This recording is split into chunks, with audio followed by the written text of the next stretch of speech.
ఇంక నేను భరించలేనే.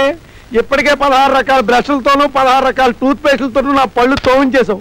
ఇంక నా వల్ల కాదే, నన్ను వదిలేవే బాబు. ఇంకెన్నో లేవండి, 5 రకాల పేస్ట్లు 5 రకాల బ్రష్లు ఉన్నాయి, తొందరగా తోమేసుకోండి. ఇదిగో టీవీలో వ్యాపార ప్రకటనలు అన్ని చూసి అవన్నీ నా మీద ప్రయోగించడం చాలా దారుణమే. దారుణమే ఉందండి. ఒక్కో పేస్ట్ లో ఒక్కొక్క విశిష్ట గుణం ఉందట. అవి ఎలా పనిచేస్తాయో తెలుసుకోవద్దు. నీకు అంతగా తెలుసుకోవాలని సరదా పుడితే నా పళ్ళే దొరికాయా? నీ పళ్ళు తోముకోవచ్చు కదా. ఆశ, ఇవి సరిగ్గా పని చేయకపోతే నా పళ్ళు పాడైపోవు. నా పళ్ళు పాడైపోయినా పర్వాలేదా? నా నోరు చెడిపోయినా పర్వాలేదా? నా చెవులు వాచిపోయినా పర్వాలేదా? మరీ ఇంతగా తోమితే పళ్ళు అరిగిపోతాయి, నన్ను వదిలేవే.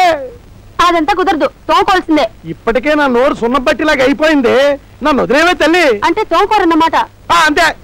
అంటే నా మీద ప్రేమ లేదన్నమాట. అబ్బో, ప్రేమకి పళ్ళకి సంబంధం లేదే. నా మాట విను.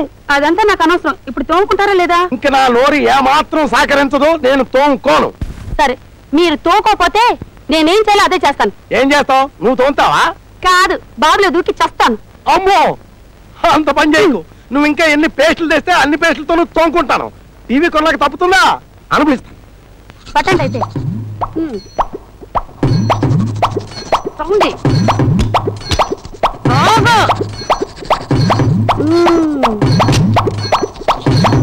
చాలా ఇంకా ఉన్నాయి. వాళ్ళకి చాలు. ఏది ఇప్పుడు అనండి చూద్దాం. అదెందుకు? అయ్యో, టీవీలో అలాగే అంటారండి. అనండి.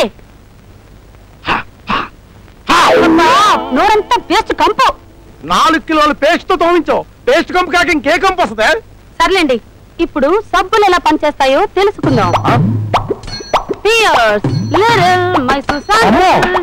సబ్బులతో తోముకుంటే నా ఒంటి చర్మం ఊడిపోతుంది. నీ మూడి సిగ్గు చర్మం లేదంటే పర్వాలేదు, కానీ చర్మం లేదంటే చాలా అసహ్యంగా ఉంటుంది. ఈ కార్యక్రమం ఇంకో రోజు వాయిదా కావాలంటే నీ కాళ్ళు పట్టుకుంటాను. సర్లేండి, రేపు చూద్దాం.